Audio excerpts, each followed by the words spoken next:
Hi, it's Toby here from Divorce Lifestyle Design. This video is intended to cover the topic of fear and how fear can often cause us to hold off from taking action. It's a topic I've written a blog article on recently, which maybe you've read.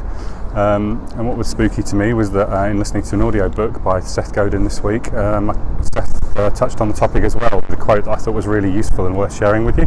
So I'm going to read it out because it's quite long, so bear with me. So Seth says, "Where you're sitting on the edge of something daring and scary and creative and powerful and perhaps wonderful, and then you blink and take a step back. That's the moment between you and the remarkable. That's the moment where most blink and get stuck. No amount of preparation can help you. It's all about avoiding blinking and taking the action." So what Seth is really saying there, and something that I really believe in strongly, is that often fear can be the biggest barrier towards us taking any actions. And obviously when we're moving on from divorce, or perhaps even taking the decision to move on with a divorce, it can be a massively scary thing. Fear is obviously a massive barrier to us in potentially taking any kinds of action, no matter how big or small.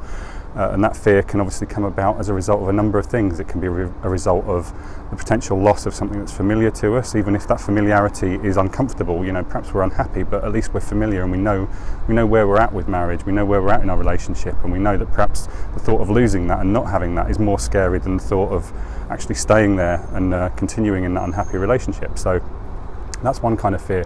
The other kind of fear, rather than fear of change, is the fear of failure. So, you know, what if we make this massive change and it actually doesn't work out for us? What if we make a change, we move on from a marriage, and then ultimately it turns out that we were happier where we were?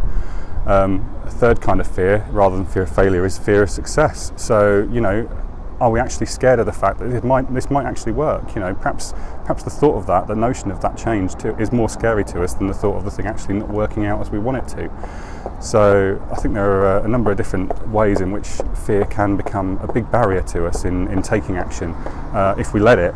So I think what Seth is trying to capture in the quote that he gives us just there is the idea that, you know, that decision is a split second, that decision is a moment, and it's a blink of an eye. So, you know, in that blink of an eye, if we choose to go one way, we choose to avoid the uncomfortable decision, then, you know, potentially we lose out on something that's amazing and something that's remarkable and wonderful and that could really have the potential to change our lives for the better.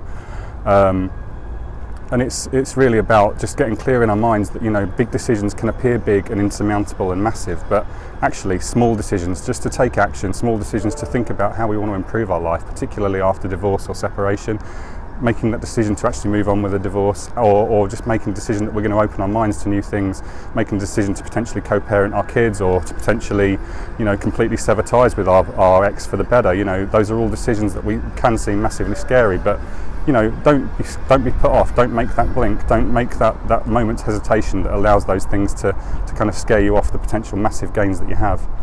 There's one final quote that I found from Stephen King, the author, and obviously, as you know, I'm a big fan of quotes from authors.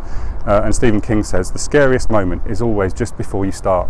And I think that encapsulates it perfectly. And certainly from an author of horror, I think he had a lot of things that he could say is scarier. But, you know, the scariest moment is just before you make that start. So I'd urge you to keep on making those starts, making those changes, taking those actions, and then you too will hopefully be in a position where you can thrive and not just survive. And I'll see you next time. Thank you.